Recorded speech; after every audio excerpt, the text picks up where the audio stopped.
Services. Morris. Thank you very much, Mr. Speaker. From the 7th of November to the 7th of December, Northern Rail cancelled 460 services across Tyne, Tees and Weir region. An average of 20 services a day either cancelled or short form during this period. I know. Will the Secretary of State facilitate a meeting with the Rail Minister to get an urgent action plan and address the issues of staff shortages? Sure, the Minister can answer. I will be meeting with the management of Northern alongside the Rail Minister before the end of this month. Liberal Democrat spokesman. Thank you, Mr. Speaker. Last week, the government ramped up bus fares by 50%. The previous government commissioned a full impact assessment, which was completed last year, on the impact of abolishing the £2 bus fare cap. In November, the Minister promised this House that he would release the report, but still nothing's appeared. So, Mr. Speaker, can I ask the Secretary of State, what is her Minister hiding and when will it be released? Minister. I thank the honourable gentleman for his question. I can assure you that the report will be released in due course. John Slinger. The buses, could the Secretary of State set out steps her department is taking to allow local communities to take back control through their elected representatives so that NHS trusts, local authorities and private providers increase the frequency and improve the practicality of bus services to and between local hospitals? And would she agree that this will help elderly and vulnerable people and those without cars to better access the NHS, minimising stress and financial difficulties? Thank you, Mr. Speaker. We know how important local bus services are to communities. So reforms to the bus sector, combined with £1 billion of investment, will ensure that local leaders have the tools that they need to ensure bus services truly reflect the needs of passengers. Stuart Reynolds. Over the past few weeks, I've seen first-hand WhatsApp groups where businesses have used bots to buy up driving tests and sell them at £250 each or more. That's even after the government's changes that came into force on Monday this week. So what further steps can the Secretary of State take to stop this practice? Well, it is right to raise concerns about these appalling practices that are being used to rip off learner drivers. To help with this, we announced a call for evidence about the current rules and processes, and we'll be working hard to eliminate the bots and make sure that learner drivers get a proper deal. Okay. Under the previous government, bus services in rural areas were decimated, with the number of bus journeys in the Derbyshire Dales declining by 55% between 2010 and 2023. What steps is the Minister taking to stop further cuts to bus services in rural areas like the Derbyshire Dales? I thank my friend for his question. £1 billion was announced in the last budget for bus services, which will, of course, be available to his local transport authority in order to invest in areas, including rural areas, to ensure that bus services are accessible, are regular and affordable. Thank you, Mr. Speaker. A Tame to Haddenham cycleway would transform how residents of Tame get to the local railway station. However, active travel funding is essential from central government to get schemes like this off the ground. Will the Secretary of State commit to increasing the active travel budget beyond what has already been announced to truly revolutionise rural cycling? I thank the member for his question. He will be aware that an extra £100 million was announced at just the recent budget, and we will be working closely with Active Travel England to make sure that that money is put to good effect across the country. Lillian Jones. Thank you, Mr. Speaker. The nationalisation of ScotRail has been another SNP transport fiasco. The flagship £25 million scheme to boost the number of freights transported by rail failed to achieve growth. Their mismanagement of ScotRail and of their own budget has led to a double whammy price hike for passengers, with the return of peak fares at the same time as price rises. Would the Secretary of State agree with me that at a time when we need better trains to boost growth and reduce emissions, the SNP has instead consigned ScotRail to a spiral of decline and let my constituents down? I would agree with her. We won't make the same mistakes when we are taking train operating companies into public ownership. We will do this properly. It's a massive undertaking, but we will make our railways a system for the whole country to be proud of. Graham Ledbetter. Thank you, Mr Speaker. Since Brexit and the reinstatement of duty-free shopping, UK travellers have spent nearly 50% more on their duty-free shopping in all in the EU. Not a penny has supported jobs or investment in Scottish or wider UK airports. Does the Minister agree that a way to repatriate these sales and support the travel sector to invest in jobs at international gateways would be by introducing arrival duty-free, and will the Minister work with the Treasury and the travel sector to achieve that? Well, changes made during the pandemic crippled airport duty-free shopping was no. I will get the honourable member a more detailed letter on the matter. Rachel Maskell. York's advanced digital and advanced rail cluster can really boost our economy with the innovations that it's bringing, as well as providing 5,500 jobs in York. Will the Secretary of State meet with me to discuss how we can bring this into her strategy for developing the rail industry? I will. I know that she represents a proud railway city of York, and I do so in the proud railway town of Swindon. I look forward to having that meeting with her. Mr Speaker, the ScotRail campaign group have long been advocating, as have I, for a new rail link between Skipton and Colne, because it will have huge benefits to the likes of Keighley for freight and both passengers. Will the Secretary of State meet with me to discuss this ongoing long campaign that I've been advocating for? I'd be happy to. Thank you very much, Mr Speaker. In South Shields, not only is our public transport expensive, we have to suffer constant metro delays, tunnel closures, replacement bus breakdowns, and this Christmas our roads were completely cut off. Will my right honourable friend please meet with me to discuss these long-standing and ongoing issues? I'd be happy to meet with her and have already met with a number of members of Parliament in the Gateshead area about some of the recent problems with the flyover, as well as the Mayor for the region. Matt Vickers. Thank you, Mr Speaker. When HS2 was cancelled, the last government set aside £1 billion for Teesside to protect our iconic transporter bridge, deliver a new train station for Teesside Park and upgrade the train station at Thornaby and much, much more. We're 6 months in now. Can she tell me, will we be getting the money, or is the Labour Party pulling the plug on investment in Teesside? We're 6 months in. The party opposite had 14 years. Those promises are worth nothing without a plan to deliver. Helena Dollymore. Speaker, in Hastings, Rye and the villages, we have some of the worst potholes in the country. So can I welcome the record £21 million awarded to East Sussex to fill potholes? And will the Minister join me in calling on Conservative-run East Sussex County Council to fill the potholes and make sure that Hastings and Rye gets its fair share of that funding? She's a doughty campaigner for her local area, and I fully endorse her efforts in getting money to fix the broken roads in her own constituency. Gregory. Thank you very much, Mr Speaker. In Hale and Badshot Lee, in the northernmost parts of my constituency, many residents can only get into Farnham Town Centre using the bus service. There is concern now with the increased numbers of building and future building under the new government's plans that bus services won't be adequate. Will she meet with me to discuss the plans for North Farnham and Badshot Lee and Hale? I thank the honourable member for his question. Buses are, of course, the most commonly used mode of public transport in Britain and the lifeblood of our communities, and we'll be more than happy to meet with him. Dr Peter Prince. Thank you, Mr Speaker. Whilst welcoming rail renationalisation, what can be done to actually expedite investment in crucial rail infrastructure developments, such as the Ely Junction in my constituency, taking traffic off the A14 and possibly facilitating direct Bury St Edmunds to London trains? Was the previous Prime Minister's promise to redeploy funds from the cancelled HS2 realistic? We spend about £2 billion a year on rail enhancement projects, and we'll be looking very carefully through the spending review at all proposals that get freight off the roads and increase the availability of passenger services.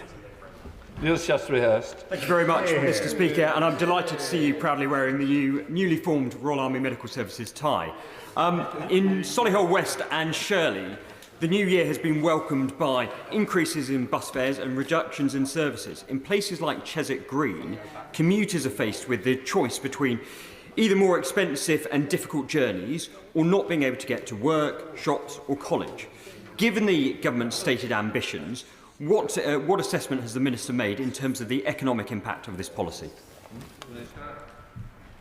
What I can say is that the members opposite had no plans, no funding put aside to continue with the bus fare cap beyond 2024. We have secured that £151 million to ensure that buses remain affordable for many.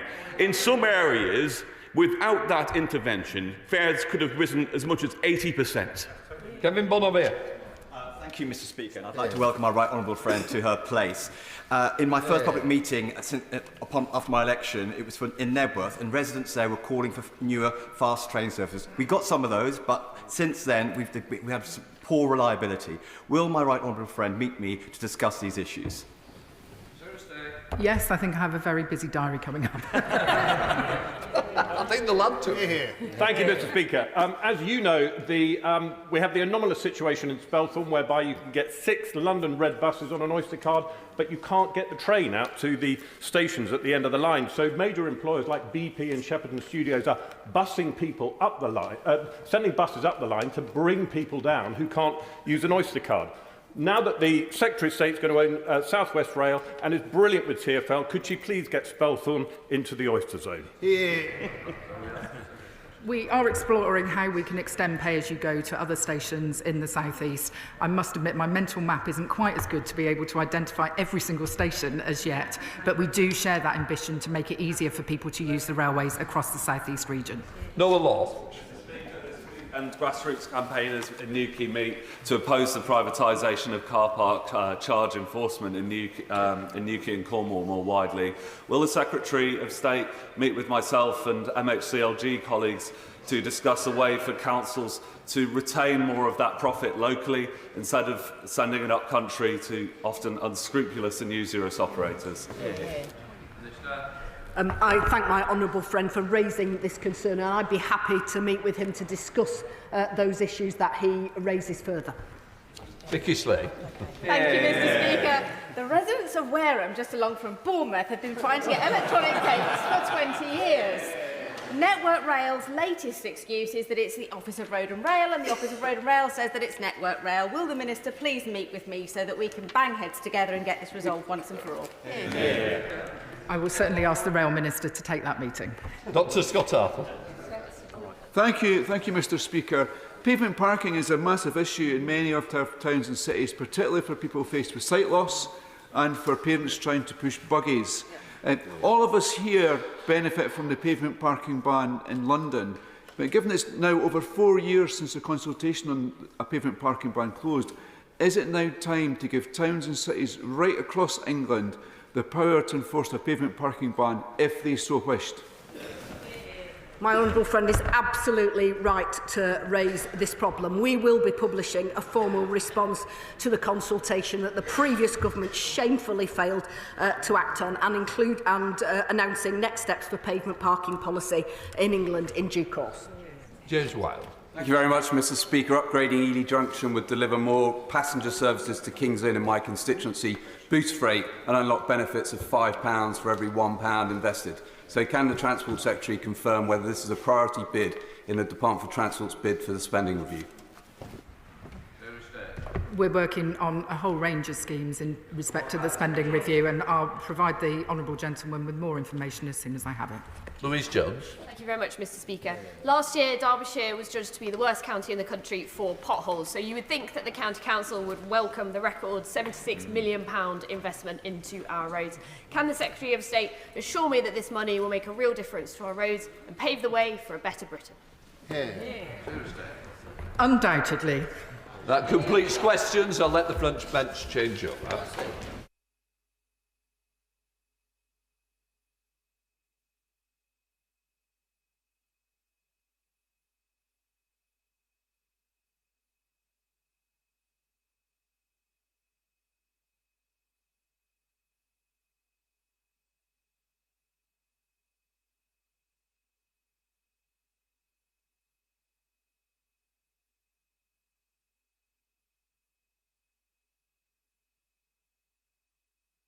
We now come to the urgent question. Belstride. Thank you, Mr. Speaker. To ask the Chancellor of the Exchequer if she will make a statement on the growing pressure of borrowing costs on the public finances. Thank you, Mr. Speaker, and Happy New Year to you. I'm always grateful to see members of the opposite party welcome me to the House. Look, financial markets are always evolving, as the Shadow Chancellor knows. So it is a long-standing convention that the government does not comment on specific financial market movements, and I will not be breaking that convention today. Financial market movements, including changes in government bond or gilt yields, which represent the government's borrowing costs, are determined by a wide range of international and domestic factors. It is normal for the price and yields of gilts to vary when there are wider movements in global financial markets, including in response to economic data. In recent months, moves in financial markets have been largely driven by data and global geopolitical events, which is to be expected as markets adjust to new information. UK gilt markets continue to function in an orderly way. Underlying demand for the UK's debt remains strong, with a generally well-diverse investor base. The Debt Management Office's gilt sales operations continue to see strong demand, with the latest auction held yesterday receiving 3 times as many bids as the amount on offer. The Chancellor has commissioned the Office of Budget Responsibility for an updated economic and fiscal forecast for the 26th of March, which will incorporate the latest data. Only the OBR's forecast can accurately predict the effect on the public finances of any changes in financial markets or the economy, and I will not preempt their forecast. There should be no doubt of the government's commitment to economic stability and sound public finances. This is why meeting the fiscal rules is non-negotiable. But can I end, Mr. Speaker, by saying that I'm pleased the Right Honourable Gentleman is holding this government to account on our stewardship of the economy. It is important that he does so, because he will remember when his party crashed the economy with unfunded tax cuts, unrealistic public spending cuts, a clear disregard for the consequences for family finances, leaving families across the country still paying the price for their disastrous performance on the economy with higher mortgages and bills. If there was one clear reason why the Conservatives suffered such a historic defeat at the last general election, it was because of their performance on the economy. And presumably, Mr. Speaker, that is why the Shadow Chancellor himself admitted in December that the lack of trust in the Conservative Party's management of the economy has left, and I quote, a deep and painful scar in the pockets of every person across Britain. And let me tell you what has changed. Let me tell you what has changed, Mr. Speaker.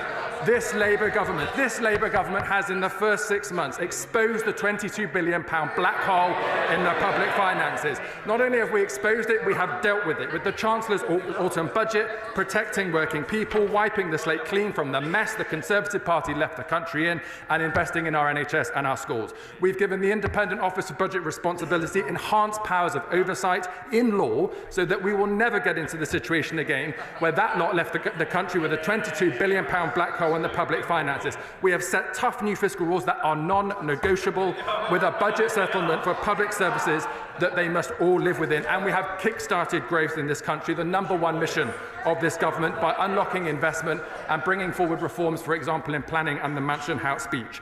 So might I say, Mr. Speaker, to the Right Honourable Gentleman, that this is in stark contrast to the negligent, shameful horror of a circus performance that the Conservative Party unleashed on this country when they were in government a few years ago. And until he can come to this House with an apology for the British people, I will not take any lectures from the Conservative Party about how to run the economy. Right, Shadow Chancellor of the Exchequer, Mel Strike. Thank you, Mr. Speaker. A slightly anxious and breathless performance, I think we've just seen. Which leads me to the question, where is the Chancellor? It is a bitter regret that at this difficult time of these serious issues, she herself is nowhere to be seen. Mr. Speaker, in the last 48 hours, borrowing costs have reached a 27-year high. And it is the Chancellor's decisions that have led us here. Before the election, the Right Honourable Lady promised that Labour would get debt falling. They would not fiddle the figures, they would not raise taxes, and they would grow the economy. But the economy is now flatlining. Survey after survey is showing business confidence has simply evaporated. And at the budget, Mr. Speaker, the Chancellor hiked up taxes, increased borrowing by an average of £32 billion a year across the forecast, and conveniently adjusted her fiscal rules to allow her to do it.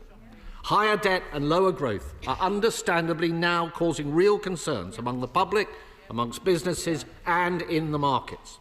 And despite what the Right Honourable Gentleman says about international factors, the premium on our borrowing costs compared to German bonds recently hit its highest level since 1990. With these